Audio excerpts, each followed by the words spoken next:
May magandang umaga po sa bawat isa at salamat sa mga papuring awitin na ating narinig at ating inawit na kung saan ay nagpapahayag ng pag-ibig ng ating Panginoong Hesukristo para sa atin. At nga sa bilang pahinimula, ngayon ay alam natin na buwan na ng Pebrero. So napakabilis ng panahon at ito yung ikalawang buwan na ng taong 2025. At alam natin sa buwang ito ay kinikilala ito ng maraming mga tao na ito ay buwan ng pag-ibig. Kaya naman naroon yung kanilang paghahanda ng mga tao para sa mga mahal nila sa buhay. Naghahanda sila ng mga bulaklak, meron pang mga tsokolate para ipakita nila yung kanilang pag-ibig. Yun yung karaniwan na nangyayari tuwing buwan ng Pebrero. Subalit ating makikita na pagkalipas ng mga ilang buwan o ng mga susunod na buwan ay naroon na malimit na hindi na ito naiisagawa. Meaning, naroon lamang na mas nabibigyang diin yung kanilang tanda ng pag-iibigan sa isa't isa sa isang buwan lamang ng taon. Subalit kung ating makikita, bilang mga mananampalataya, hindi tayo dapat umiibig lamang sa ilang panahon o sa occasional lamang o sa ilang sandali lamang. Kundi bilang mga mananampalataya, dapat yung ating pag-ibig para sa isa't isa ay dapat namamalagi sa ating mga buhay sapagkat yung pag-ibig na iniibig ng Diyos sa atin na mga makasalanan, ito ay pangwalang hanggan. At bilang mga mananampalataya, ito dapat yung ating salaminin sa ating mga buhay, sa ating pag-ibig, sa ating mga kapatiran. Kaya po inaanyahan ko po kayo buksan ng ating pong mga Biblia sa aklat ni Juan, 1 John. Sa unang aklat ni Juan, Kabanatang 3, ang talata po ay 11 hanggang talatang 18. Book of 1 John, chapter 3, from verse 11 to verse 18. Ganito po ang sinasabi ng Biblia, ng salita ng ating Panginoong Diyos na hindi nagkakamali at salita ng Diyos na kung saan ay siyang otoridad natin sa ating mga buhay. Verse 11, ganito po ang sinasabi ng banal na kasulatan, sapagkat ito ang pasabing inyong narinig, buhat ng pasimula, na mag-ibigan tayo sa isa't isa, hindi gaya ni Cain, na siya'y sama-sama, at pinatay ang kanyang kapatid. At bakit niya pinatay? Sapagkat ang kanyang mga gawa ay masama, at ang mga gawa ng kanyang kapatid ay matuwid. Huwag kayong magtaka, mga kapatid, kung kayo'y kinapupuotan ng sanglibutan, nalaman nating tayo nangalipat na sa buhay mula sa kamatayan, sapagkat tayo nagsisiibig sa mga kapatid. Ang hindi umiibig ay nanahan sa kamatayan. Ang sinamang napopuot sa kanyang kapatid ay mamatay tao, at nalaman ninyong sinamang mamatay tao ay hindi pinananahanan ng buhay na walang hanggan. Dito'y naikilala natin ang pag-ibig, sapagkat kanyang ibinigay ang kanyang buhay dahil sa atin, at narapat nating ibigay ang ating mga buhay dahil sa mga kapatid. Datapwat ang sino mang mayroong mga pag-aari sa sanglibutang ito at nakikita ang kanyang kapatid na nangangailangan at doon ipagkait ang kanyang awa, paanong mananahan ang pag-ibig ng Diyos sa kanya? In verse 18, mumuntikong mga anak, huwag tayong magsiibig ng salita ni ng di laman, kundi ng gawa at katotohanan. Pagpalain po ng Diyos ang pangaral ngayong umaga, tayo po ay sumandaling lumapit muli sa ating Panginoong Diyos. Tayo po ay manalangin. Ama naming Diyos, patuloy po kami na nagpupuri at nagpapasalamat sa iyo na kami ay inyong diyela sa lugar pong ito ng aming sambahan upang kami ay sumamba sa iyo sa Espiritu at katotohanan. Narito, O Diyos, ang iyong mga salita na aming nabasa at aming pong pagbubulay-bulayan. Kaya't patuloy po kami na lumalapit sa iyo, O Diyos. Humihingi, Panginoon, ng patuloy niyo pong habag at awa na pagkalooban niyo po kami ng karunungan, ng kaunawaan, ng sa gayon, ang iyong kalooban na hayag sa iyong mga salita ay magkaroon, Panginoon, ng aplikasyon sa iyong mga buhay bilang mga mananampalataya. Nawa, O Diyos, kasangkapayan niyo po ang pangaral na ito nang sa gayon ay magpaalala po ito sa amin at patuloy pong humamon sa amin upang kami ay patuloy pong lumago sa aming pong pananampalataya. Bilangin din po namin ang aming pong mga bisita na narito ngayon. Salamat, Panginoon, sa iyong pagkilos sa kanilang mga buhay. Nawa, Panginoon, ay masumpungan din po nila yung pag-ibig na iniaalok po ninyo kung saan ay inyong pinagkaloob sa katauhan ng aming Panginoong Jesucristo. Kami po'y lumalapit sa iyo, nawa ang inyong Santong Espiritu ang siyang makapangyarihang kumilos sa aming kalagitnaan. At nawa, O Diyos, ito po'y maghatid palagi sa iyo ng kapurihan at ng kalwalhatian. At muli ito, O Diyos, si aming nilalapit sa iyo sa pangalan ng inyong anak, ng aming Panginoong Jesucristo. Amen. So atin pong nabasa o atin pong tinignan ang isa sa kabanata, isang passage sa 1 John. So bago po yung tingnan po natin ang 1 John ay tinutukoy po na ito ay nagmula kay Apostol John na isa sa 12 mga apostol na siya ring may akda ng Gospel of John. At ang sulat na ito ay naisulat sa pagkatapos ng unang siglo ng 1st century at marahil ito ay nasa pagitan ng 85 to 98 AD. At ito'y naisulat para sa mga komunidad o sa mga samahan ng mga mananampalataya noon, ng mga Kristiyano na naharap sa ilang mga teolohikal at etikal na mga hamon o uri ng pamumuhay. At ang hamong ito ay kinabibilangan o kinapapalooban ng lumalaking pagkakabahagi sa loob ng iglesia. Sapagkat noon sa iglesia ay mayroong mga maling katuruan na umiiral, kagaya po ng tinatawag na Docetism, na ang maling aral pong ito ay nagsusulong sa pagtanggi na ang Panginoong Yesus ay nagkatawang tao. At yun po yung suliranin na kanilang tinatahak. At naroon din ang hamon sa mga mananampalataya sa kung paano sila mamumuhay sa gitna ng sanlibutan na laban sa Kristiyanong pananampalataya. So ito po yung context ng iglesia doon. Kaya naman sa sulat ni Juan, o ang sulat ni Juan na ito ay para harapin at para itama ang mga maling katuroang lumalaganap sa iglesia at himukin ang mga mananampalataya. Hikayatin sila na sila maging matibay sa pananampalataya.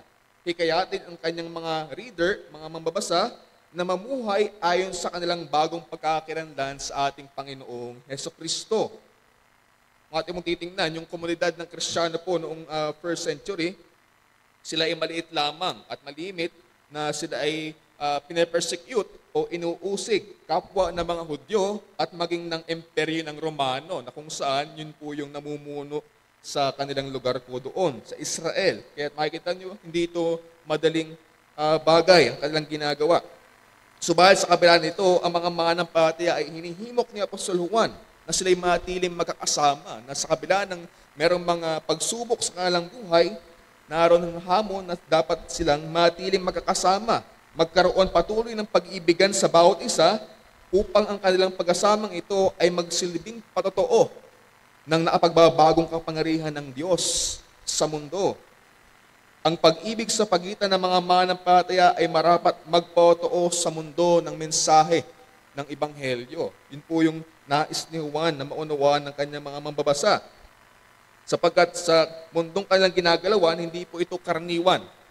Hindi karaniwan yung katuruan na ibigin ng kanyang kapwa na gaya ng kanyang sarili. Sapagkat sa Greco-Roman word o sa konteksto o umiiral na kultura nung kanilang kapanahunan, ang pag-ibig ay nakikita lamang malimit sa emosyon o pakaramdam at hindi ito kinakailangang nakaugnay sa moralidad.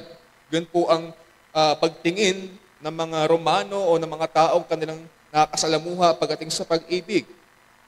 Hindi ito kailangang nakaugnay sa morality. Kaya naman sa kabaliktaran, si Juan ay nananawagan para sa pagkakaroon ng pag-ibig na nakaugat sa katwiran, kontra sa sinasabi ng mundo na kanilang ginagalawan. Dapat ito daw ay nakaugat sa katwiran, sa katotohanan, at maging sa paggawa.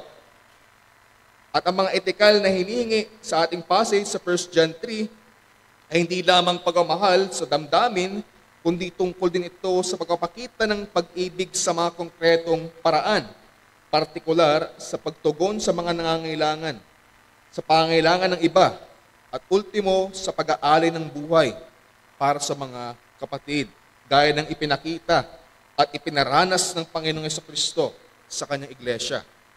Ang ating passage sa isang masiting paghihikayat na mag-ibigan ang bawat isa bilang katunayan ng buhay na mayroon ang mga mananampalataya kay Kristo. Inilitaw po nito o ina-highlight po nito ang kaibahan ng pag-ibig at ng puot.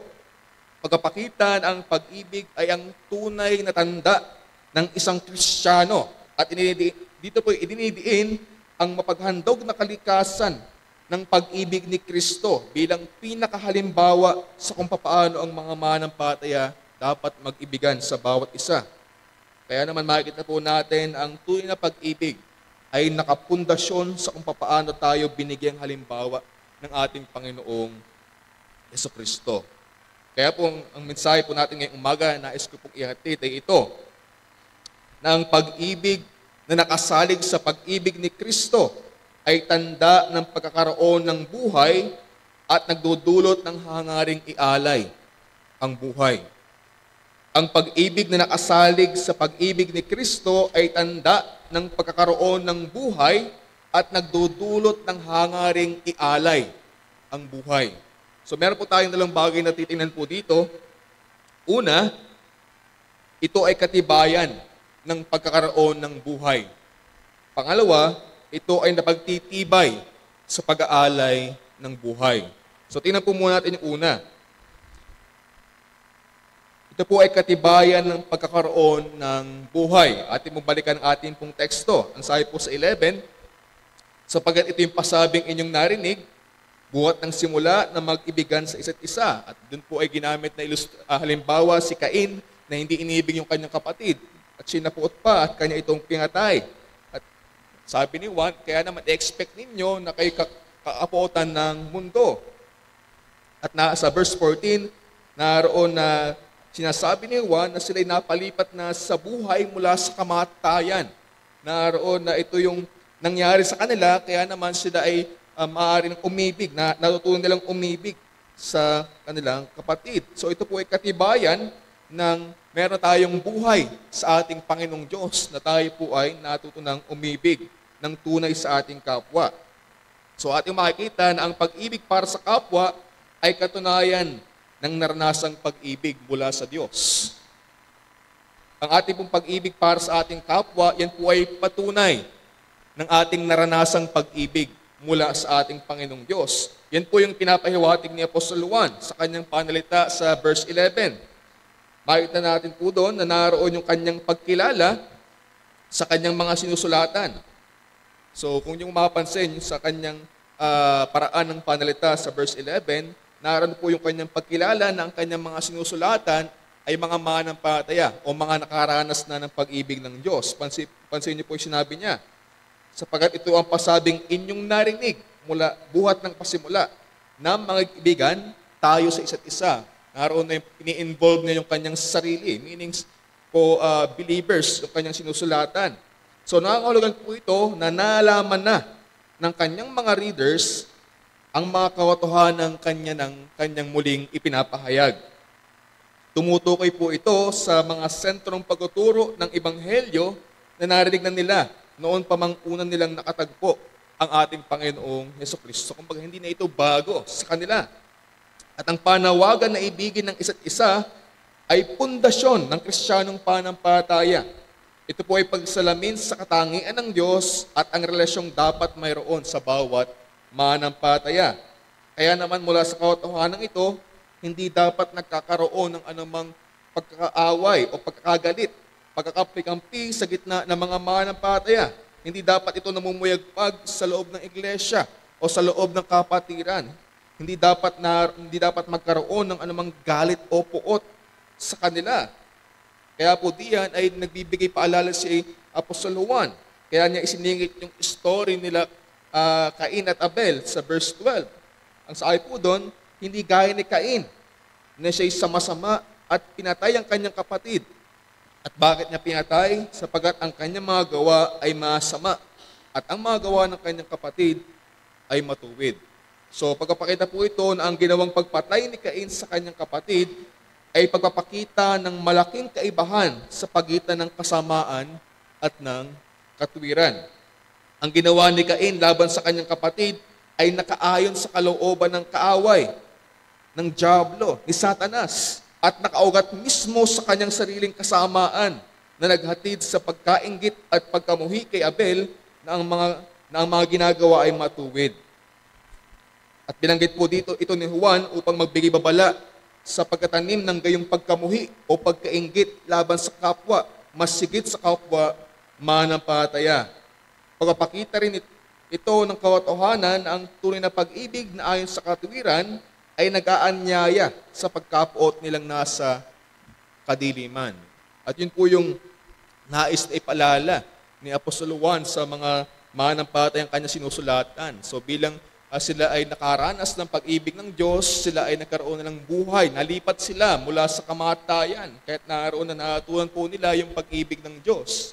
At ito yung kanila nang dapat na ipamuhay. Hindi gaya ng mga taong nasa kadiliman pa. Kaya niya in-example si Cain, na dahil siya nasa kadiliman, masama ang kanyang mga gawa, kaya siya napuot sa kanyang kapatid.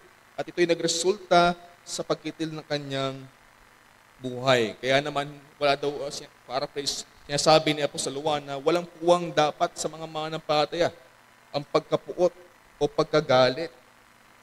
At naroon na pinagpapauna ni Apostol Juan na ang katotohanan na naroon yung pag-uusig nilang nasa kadiliman sa mga nasa katuwiran. At yun yung matuwid na pag-ibig ng mga manampalataya. Kaya sabi po niya sa verse 13, huwag kayong magtaka, mga kapatid, kung kayo'y kinapupuotan ng sanlibutan. So yun po lagi yung senaryo sa ating mga tao. Naroon na yung kanilang pagkapuot dahil naroon na sila ay taliwas sa kalooban ng ating Panginoong Diyos. Expect natin na tayo kakapuotan ng mundo kung ating iniibig ang katwiran, kung ating sinasalamin yung pag-ibig ng Diyos sa atin, kung ating makikita nga kung ang Panginoong Kristo mismo na ating Panginoon ay kanilang kinapuotan, how much more sa atin na mga sumusunod sa Kanya. So yun po yung ating dapat na expect sa ating buhay bilang mga manampalataya. Pinapaalahan ni Juan ang mga manampalataya na sila'y huwag magtaka kung kinakaayawan sila o kung kinapupuotan sila ng sanlibutan. Sapagkat ang pagkamuhi ng mundo ay isang natural na bunga ng tensyon sa pagitan ng mga kaugalian ng mundo at ng mga katuruan ni Kristo. Kaya naman sa mga manampalataya na naligtas, ay naranasan nila ang tensyon na ito at ang karanasan ng Kristiyano sa pag-ibig sa bawat isa ay isang patunay ng espiritual na buhay at isang tanda na sila'y nabuhay espiritual. Sila'y nalipat na mula sa kamatayang espiritual patungo sa buhay. At yun yung dapat na nakikita sa mga manampalataya. Bilang ating naranasan yung pag-ibig ng Diyos, napalipat tayo sa buhay na dapat namumuyag na dapat sa ating mga pamumuhay ay yung pag-ibig sa ating kapwa. Yun dapat daw makita sa atin. Kaya't ang hindi umiibig sa kanyang kapwa ay masasabi natin na nananahan pa din sa kamatayan. Natili siyang hindi nakaugnay sa buhay na iniaalok ng ating Panginoong Kristo. Kung ang pagkakakilanlan o ang pamumuhay ng isang tao ay puno na lamang ng galit at puot, marahil hindi pa yan naranasan yung pag-ibig ng ating Panginoong Kristo. Hiwalay pa siya sa buhay na binibigay ng ating Panginoong Jesus.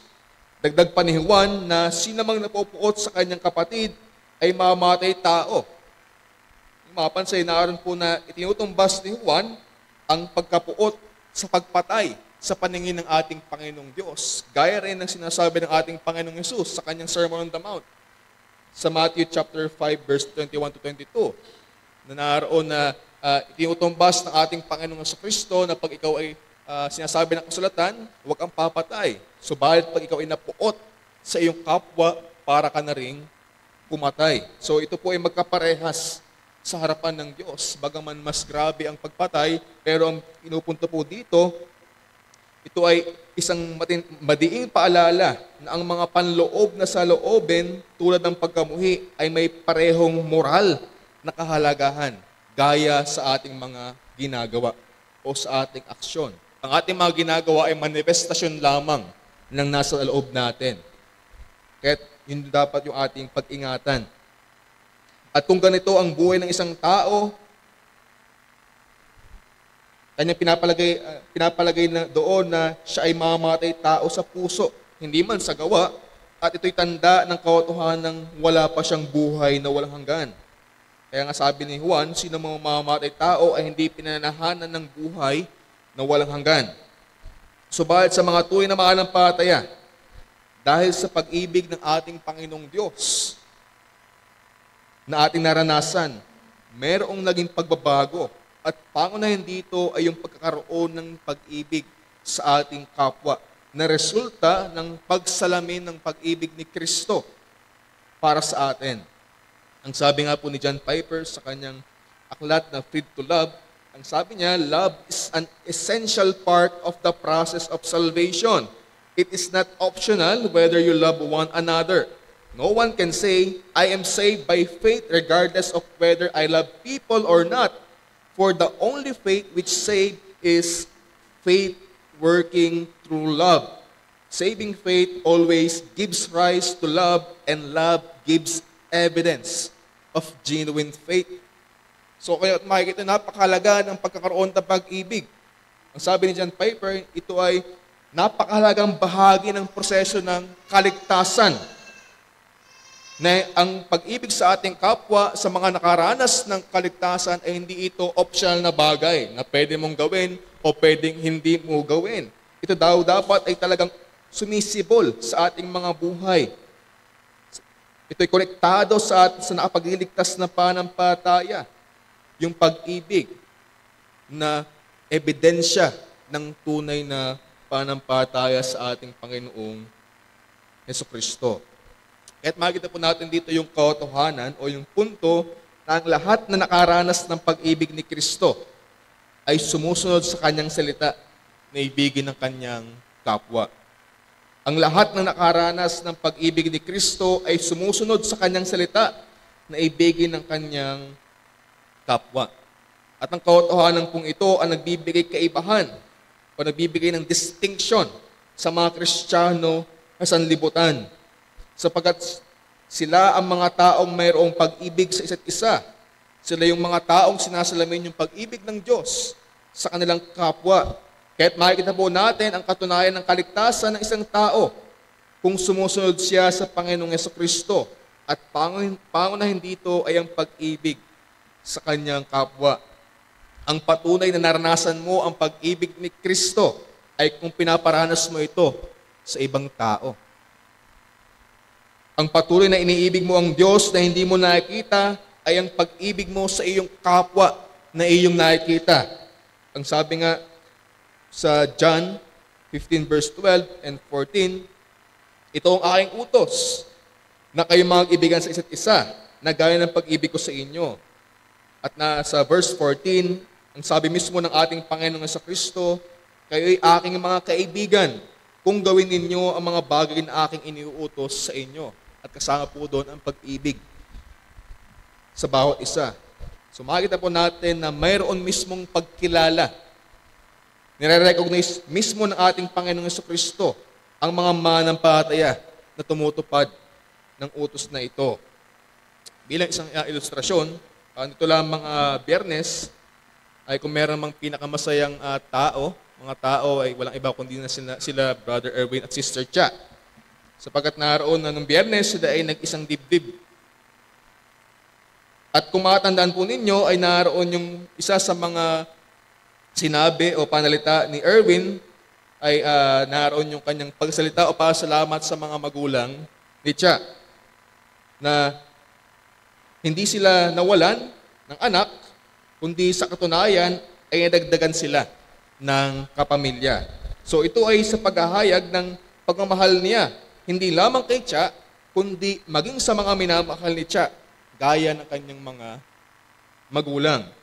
So ganito rin po natin makikita sa isang tunay na mananampalataya na tunay na umiibig at tunay na sumusunod sa ating Panginoong Jesucristo.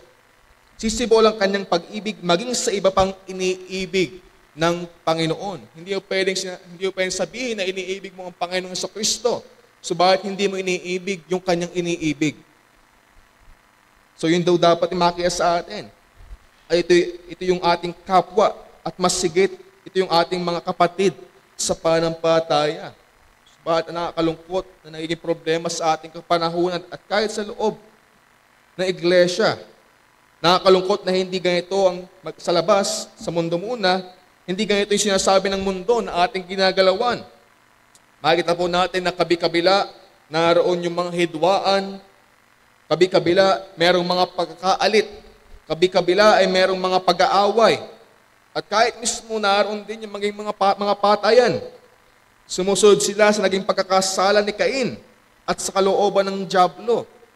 Nauso ngayon na ang kailangan mo lang ibigin ay silang umiibig sa iyo. Silang maganda ang pakikitungo sa iyo. Ay sila lang dapat ang iyong iniibig. Silang nagdudulot lamang sa iyo ng pakinabang. Sila dapat lang ang iyong ibigin. Naroon din ang impluensya na ang ibigin mo lamang ay iyong sarili na nagbubunga ng mga kasalanan gaya ng kapaluan o pride. At dahil nagbunga ito ng iba pang mga kasalanan, kaya't hindi nagkakaroon ng anumang pagkakasundo at mas niyayakap ng mga tao yung cancel culture na sistema na kung saan silang mga taong ayaw mo ay iniaalis mo na sa iyong buhay. Sila man ay iyong kabata, sila man ay iyong kaklase o katrabaho, kapatid, sila man ay iyong anak, maging magulang, at iyo pang mga tao. Ay kung sila ayaw nila sa iyo, ini-eliminate mo sa iyong buhay sila. At maging sa mga nagpapahayag ng mga Kristiyano, ay nai-impluensyahan ng mga maling prinsipyong ito. Yun ang nakakalungkot na bagay na maaaring mangyari. Maging sa loob ng iglesia. Kaya't bilang pag-usuri, marahil meron dito ngayon na meron kang kinaiinisan. Marahil meron dito ngayon na meron kang kinayayamutan o maging kinapopuotan na tao. Subalit kung tunay kang Kristiyano, ang palala sa iyo, iyong sariwain ang pag-ibig ni Kristo na kanyang ipinaranas sa iyo. Na bagaman tayo hindi kaibig-ibig sa kanyang harapan at sa katunayan, kung titingnan ang ating mga buhay, tayo kapuot-puot sa Diyos dahil ang ating mga kasalanan. Subalit inibig pa rin tayo ng Diyos. Kung tunay tayo mga manampalataya, walang puwang ang malabis na magalit sa ating kapwa. Walang puwang na atin silang kamuhian o eliminate sa ating mga buhay. Subalit kung ikaw ay nagpapahayag ng isang Kristiyano at namumuhay ka sa kapuotan sa iyong kapwa, walang anumang pusong pagpapatawad, nakatuon lamang ang iyong pag-ibig sa iyong sarili at wala kang pagkalinga sa iba, ito ay katunayan na naroon ka pa rin sa kadiliman at wala pang buhay na walang hanggan. Kaya't naroon po yung patuloy na panawagan sa iyo kung ganito ang iyong kalagayan, na iyong kailanin ang pag-ibig ng Diyos sa ating mga makasalanan. Na ikaw, dahil ang iyong mga kasalanan, ay hindi kaibig-ibig sa Diyos. At mayroong kaparusahang nag-aabang para sa kasalanan. Subalit ipinakita ng Diyos ang kanyang pag-ibig sa pagkakaloob ng kanyang bugtong na anak, si Kristo. Siya'y namatay para pagbayaran ng ating mga kasalanan. Tubusin tayo sa pamagitan ng kanyang kamatayan. Kung nais mong maranasan ang pag-ibig na ito ng ating Panginoong Diyos, siya'y nag-aanyaya sa iyo na iyon ang pag-isihan, iyon ang talikuran, ang iyong mga kasalanan, at sampatayan mo si Kristo. At kung lalapit ka sa Kanya, maranasan mo ang pag-ibig na hindi mo pa naranasan, at tanging pag-ibig na hindi mo maranasan sa iba. Yan po yung hamon sa atin. Kung tayo wala pang panampalataya sa ating Panginoon, marahil ito yung dahilan, kaya't naroon yung puot sa ating mga sarili, puot sa ating mga puso. Subalit ating tingnan ang ating sarili. Tayo talaga yung kapuot-puot dahil ang ating kasalanan sa harapan ng Diyos. Subalit naroon yung paanyaya. May pinagkaloob ang ating Panginoong Diyos na kaligtasan, at yun ay sa Kanyang anak, sa ating Panginoong Hesukristo. Sa atin naman bilang mga manampalataya, Patuloy tayong pinapaalalahanan ng sulat ni Juan ng mga panalita mismo ng ating Panginoong Hesukristo na ibigin natin ang ating kapwa, mas higit ang ating mga kapatid sa pananampalataya. Tayo man ay magkakaiba ng pinagmulan, tayo man ay magkakaiba ng edad, tayo man ay magkakaiba ng pinag-aralan, tayo man ay magkakaiba ng ugali, at tayo man ay magkakaiba ng antas ng pananampalataya, ay marapat palagi nating iniibig ang bawat isa gaya ng pag-ibig ni Kristo sa bawat isa. Kung ating makikita, palagi nating sasariwain yung pag-ibig ng ating Panginoong Kristo. Kung inyo imagine, ano kaya yung itsura ng pag-ibig ni Kristo kung siya umiibig gaya mo o gaya ko o gaya ng bawat isa sa atin?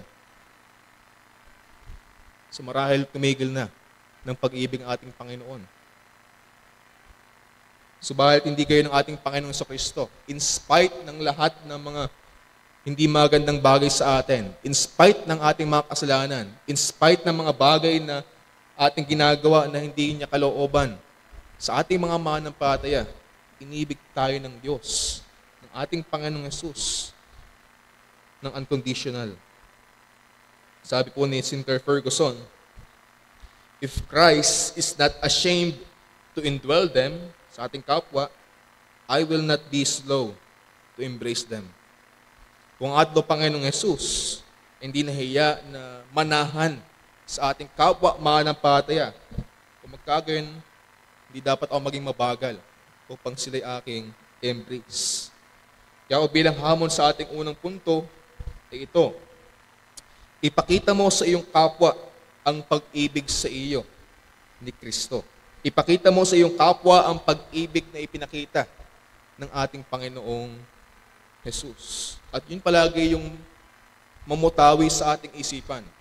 Hindi ito simpleng bagay sapagkat sa ating mga tao, natural sa atin ang ibigin ng ating sarili lamang.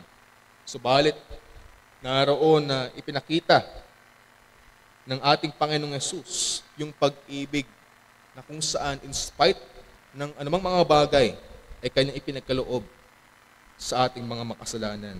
Kaya doon palagi po tayo bumalik. Balikan natin palagi yung pag-ibig niya. Kung paano ito ipinakita sa atin ng ating Panginoong Yesus.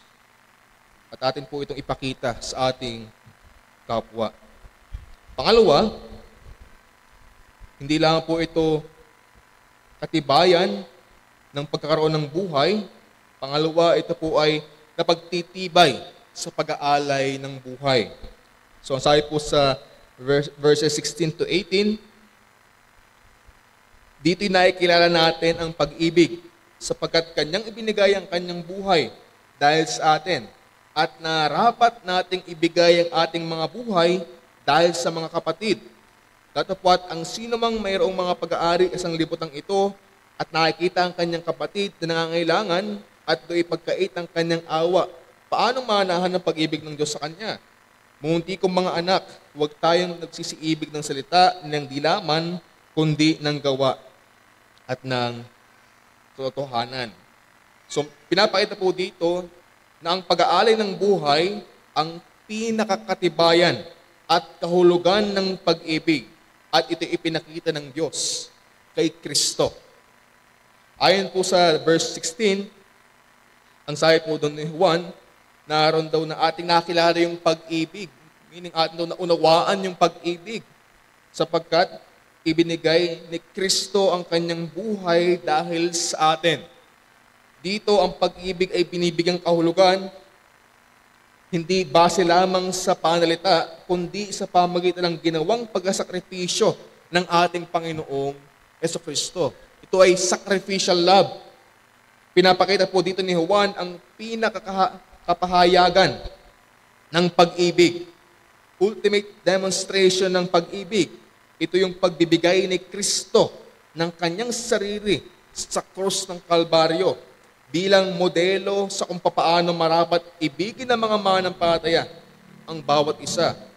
Binibigyan din po dito ang pag-aalay ng sariling buhay para sa kapakanan ng iba.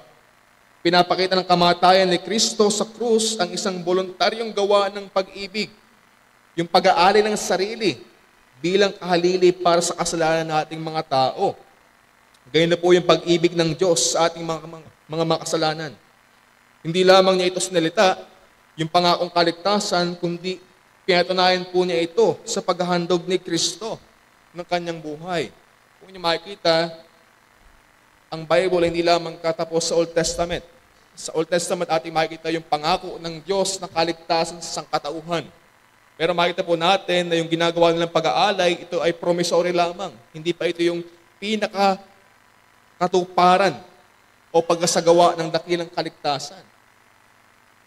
So hindi lamang po doon nagtapos sa kanyang mga pangako. Makikita po natin sa bagong tipan, ito yung kanyang pinatunayan sa pagkakaloob ng kanyang bugtong na anak, ang ating Panginoong Hesukristo. Kaya doon po natin makikita yung pag-ibig ng Diyos, hindi lamang ito sinalita, kundi ito po ay kanyang pinatunayan. Ito ay kanyang isinagawa. Ang sabi nga po sa John 3, chapter 3, verse 16, kung saan popular na talata, sapagkat gayon na lamang ang pagsinta ng Diyos sa sanlibutan. Hindi doon lamang doon nagtapos sa kapahayag ng pag-ibig ng Diyos. Gayon na lamang yung pagsinta ng Diyos sa sanlibutan. Pansin niyo po yung kasunod po noon. Ang katunayan na lubos niyang inibig ang sanlibutan, ibinigay niya ang kanyang bugtong na anak. Mula sa katotohanan ito, ipinapaalala ni Apostol Juan sa mga manampalataya na ganito dapat nila ipakita ang pag-ibig para sa isa't isa. Nanawagan po ito sa mga Kristiyano na tularan ang pagkasakripisyong pag-ibig ni Kristo. Sapagkat ang tunay na pag-ibig sa komunidad ng mga Kristiyano sa iglesia ay ang pagbibigay ng sarili at kalimitan ay nangangailangan ito ng pagkasakripisyo. At ultimo, maaaring humantong ito sa punto ng kamatayan kung kinakailangan. Malinaw po dito na ipinapakita ni Juan na ang tunay na pag-ibig ay nagbubunga ng paggawa. Kaya sabi niya sa verse 17, nagbigay siya ng isang senaryo kung ang sino man daw ay mayroong pag-aari sa libutan ito at nakita yung kanyang kapatid na nangangailangan. Subalit ipinagkait yung kanyang awa. Naroon yung contradiction. Kaya siya nagtanong, paano mananahan yung pag-ibig ng Diyos sa kanya? Kung makita daw ng isang kapatid na nangangailangan at meron siya, subalit ipinagkait yung kanyang tulong sa kanya, naroon yung katanungan ni Apostol Juan. Paano mananahan ng pag-ibig ng Diyos sa kanya? So nagbigay halimbawa si Juan at tumungo sa isang praktikal na aplikasyon ng pag-ibig. Bahagi po nito ang pagpunan sa material na pangailangan ng kanyang kapwa manampalataya. Naroon po yung paghamon ni Juan sa kanilang nagsasabing iniibig ang Diyos, subalit hindi nagpapakita ng pag-ibig sa mga praktikal na kaparaanan. Sapat napakadali sa isang tao, kahit sa isang nagpapahayag ng mga manampalataya, na kanilang sabing iniibig nila ang Diyos. At kahit yung pag-ibig sa kapwa, iniibig nila yung kanyang kapwa. Subalit ito ba ay nagbubunga ng paggawa, ng pagkalinga, ng pag-asakripisyo para sa ating kapwa? Kaya dito, ito yung binabasag ni Apostol Juan sa mga nagsasabi lamang ng mga manampalataya. Kaya nandun yung katanungan, kung yung makita yung iyong kapatid at sinasabi mong iniibig mo ang iyong kapatid, subalit hindi mo siya tinutulungan sa praktikal na kaparaanan, paano mananahan ang pag-ibig ng Diyos sa iyo? So napakadali na magpahayag ng pag-ibig, subalit makikita lamang ang katunayan po nito sa pamamagitan ng paggawa.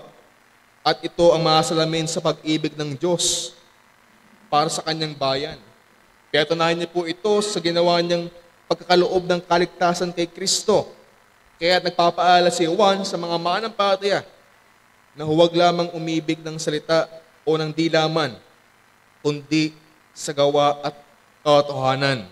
Sapagkat ang tunay na pag-ibig ay hindi basta na ipapahayag sa mga panalita. Ito dapat ay mayroong kaakibat na gawa na sumasalamin sa katotohanan ng ating Panginoong Diyos. At ipinakita ng Diyos ang kanyang pag-ibig na ito sa kung papaano ang mga manampalataya dapat paglingkuran at pangasiwaan ang bawat isa, mas higit silang mga nangangailangan. At makikita po natin na ang pinakahalimbawa nito ay sa kung paano inalay ni Kristo yung kanyang sarili para sa mga nangangailangang makasalanan, na nangangailangan ng kaligtasan. Kaya yun din po yung paanyaya, panawagan sa mga mananampalataya, na kung tuloy natin iniibig ang ating kapwa, masigit ang ating mga kapatid na nangangailangan, dapat po itong magbunga ng pagtulong o paggawa mismo sa kanila. Kaya bilang punto, makita po natin na ang tunay na pag-ibig ay palaging kinapapalooban ng gawa para sa kapakanan ng ating kapwa. Na ang tunay na pag-ibig ay palaging kinapapalooban ng paggawa para sa kapakanan ng ating kapwa. So ito po yung panawagan ni Juan sa kanyang mga mambabasa noon at natiling panawagan sa lahat ng mga mananampalataya sa kasalukuyan. Ang panawagang ito ay hindi madali sapagkat natural sa ating mga tao ang isipin lamang ating sariling kapakanan at gawin ang anumang bagay para sa kabubuti ng sarili. Hindi natural sa atin ang magsakripisyo at ilagay sa panganib ang ating buhay para sa ating kapwa. Hindi ito natural sa atin. Subalit, bilang nakaranas ng pag-ibig ng Diyos, bilang pinag-alaya ng Panginoong Jesucristo ng kanyang buhay, natutunan natin na umibig ng totoo sa Diyos, gayon din sa ating kapwa. Kung bibigyan ko po ng isang ilustrasyon, ang pag-ibig ng isang magulang para sa kanyang mga anak, naroon nga po yung panalita o kasabihan na isusubo na lamang at lahat ay ibibigay pa sa mga anak. So ito po yung pag-ibig ng magulang sa mga anak. Pagpapakita ng masakripisyong pagmamahal ng magulang para sa kanilang mga anak. Handa nilang gawin ang anuman, kaya nilang tiisin ang ibang mga bagay-bagay para sa kapakanan ng kanilang mga anak. Tanda ito ng pag-ibig nila sa kanilang mga anak. Ay gayon din po sa mga tunay na mga mananampalataya. Marapat mayroon palaging pagsaalang-alang ng kapakanan ng ating mga kapatid na nangangailangan. Kahit na humantong ito sa kailangan nating magsakripisyo. Makikita natin ang katotohanan nito sa pagsisimula ng iglesia. Sa aklat ng mga gawa, na sa kasaysayan sa pagsisimula po ng iglesia doon, na sa panahon ng pangailangan ng mga kapatiran, ay dahil ng pag-ibig nila sa isa't isa, nagkaroon sila ng pagkasakripisyo. Naroon na binenta nila yung kailang mga ari-arian para may tulong sa mga kapatid na nangangailangan. Yun po yung ating makikita sa Acts 2 verse 45. At ipinagbili nila ang kanilang mga pag-aari at kayamanan at ipinamahagi sa lahat ayon sa pangailangan ng bawat isa. So pagkaman hindi natin magagawa yung kaparehong paraan, pero ang pinakadinidiin ng talatang ito, merong ginawang pagkasakripisyo ang kapatiran para sa kanyang kapwa, kapatid sa pananampalataya na nangangailangan. Ito'y patunay ng pag-iibigan nila. At dahil lumalago ang pag-ibig sa iglesia doon, ng bagong tipan, naroon po na nararamdaman nila yung presensya ng Diyos at yung pagkilos ng Diyos at maging yung paglingap ng buong bayan. At yun po yung ating makikita na sa lumalagong pag-iibigan ng mga mananampalataya sa bawat isa. Ito yung nagdudulot ng patuloy na pagsama ng Diyos sa kanila. At paglingap ng buong bayan, merong pagkilala. Nakikita na ang mga tao ito ay mga Kristiyano.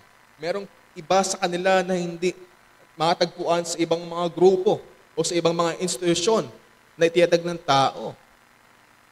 At ito yung nagagawa ng pag-ibig natin sa bawat isa. Subalit ang ating po nakikita ng problema, masasabi natin ang isa sa dahilan kaya't hindi nararamdaman ang presensya ng Diyos sa isang iglesia ay sa kadahilan ng hindi lumalago ang mga miyembro sa pag-ibig. Kaya't nais ko pong magkaroon ng panuring tanong sa bawat isa at kahit sa aking sarili, atin po itong itanong. Kung susuriin mo ang iyong sarili, masasabi mo bang tunay mong iniibig ang iyong kapatid? Kahit ang kapatid na hindi malapit sa iyo, kahit ang kapatid na hindi mo madalas nakakausap, Kahit ang kapatid na mayroong ugaling kinakaayawan mo. Kung totoo ang iyong pag-ibig sa iyong kapatid, ay handa mo bang isantabi muna ang iyong kapakanan para sa kapakanan ng iyong kapatid na nangangailangan? O ultimo, magagawa mo bang ialay ang iyong buhay para sa iyong kapatid? Kung ating itatanong yung mga ganyang katanungan sa ating mga sarili, ano yung ating maging kasagutan ngayon? Kung ating nakikita ang ating mga sarili na nag-aalinlangang sumang-ayon sa lahat ng mga katanungang iyan, ito'y patunay na kailangan pa nating lumago sa pag-ibig. Na kailangan pa nating pagsikapan na palaging sariwain yung pag-ibig ng Diyos sa atin. Na patuloy nating sikapin na mahalin ang bawat isa, gaya ng pag-ibig ni Kristo sa bawat isa. Sapagkat kung lumalago tayo sa pag-ibig sa Diyos, ay naroon din, dapat kasabay nito ang paglago ng pag-ibig natin sa kapatiran.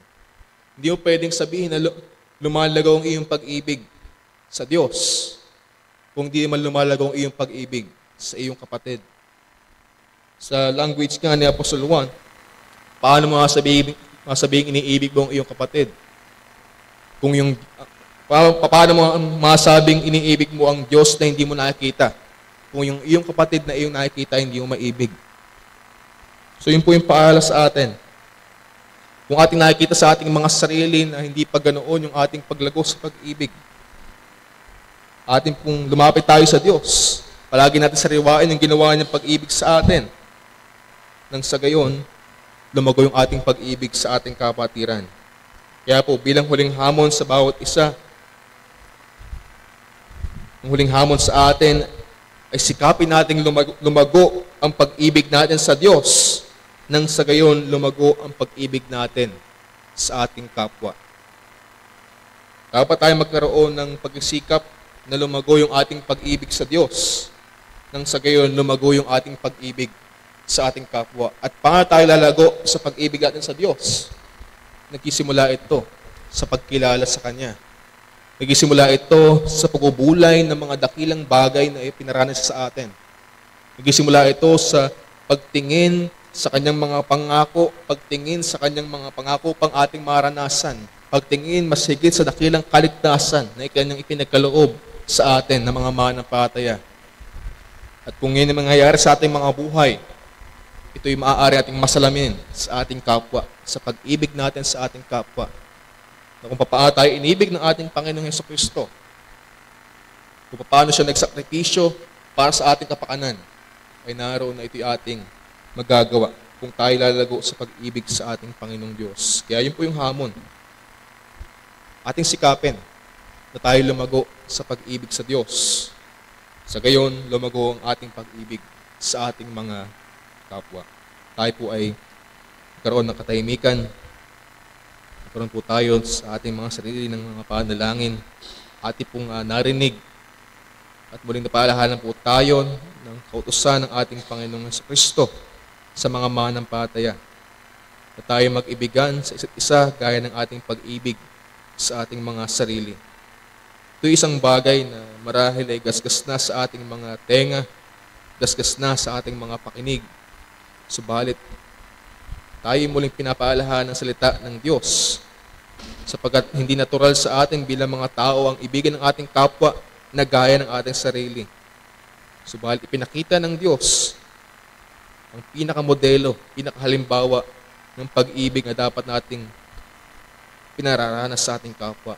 Ibinigay niya ang Panginoong Jesucristo na nag-alay ng kanyang buhay para sa mga makasalanan. Kaya't bilang kami ay mga tagasunod ng aming Panginoong Yesus, ito nawa ay may isabuhay ng bawat isa. Kung meron man dito na marahil ay hindi pa nakakaranas ng pag-ibig ng aming Panginoong Jesucristo, naroon pa niya sa iyo ngayon.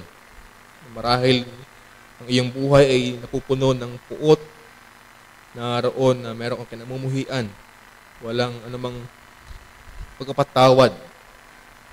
Subalit na aming naisin ay makita mo yung ginawang kaparaan ng Diyos ng pagkapatawad sa ating mga kasalanan.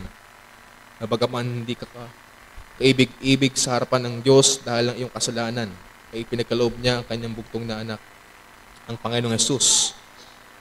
At naroon pa niya sa iyo na yun ang pag-isihan ang iyong kasalanan. Lumapit ka sa Panginoong Hesus at iyong sampatayanan siya. Nang sa gayon, ay maranasan mo yung pag-ibig. Ito'y magdulot sa iyo ng kaligtasan at magsimulang matutunan na ibigin ang Diyos at ang iyong kapwa. Sa mga manampalataya, patuloy ko po kami napaalahan ng iyong salita. Nawa ay makita po namin ito na napakahalaga at pangunahin sa aming mga buhay. At bilang narinig po natin yung paalala ng salita ng Diyos, nagkaroon po tayo ng sandaling katahimikan at lumapit sa Diyos sa pagninilay ng ipangaral ng salita.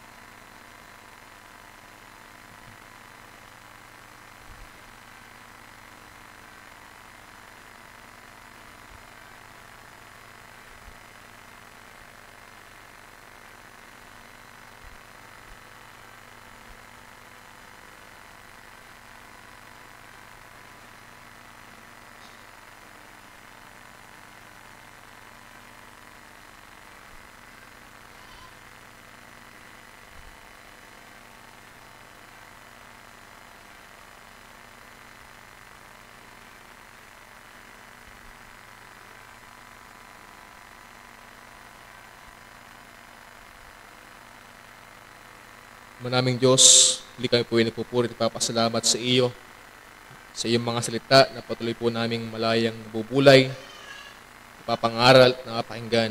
Kaya dalangin po namin na patuloy niyo po itong kasangkapanin sa ikalalago ng aming mga manampalataya at sa ikailigtas, Panginoon, ng mga tao na patuloy pong naliligaw sa alang kasalanan. Tulungan niyo po ang bawat isa, mga Panginoon, kumilos ng isang Espiritu. Sa gayon ay magkaroon po ito ng aplikasyon sa aming pong mga buhay. Ito ay aming dalangin sa iyo, sa pangalan ng inyong anak, ng aming Panginoong Hesus. Amen.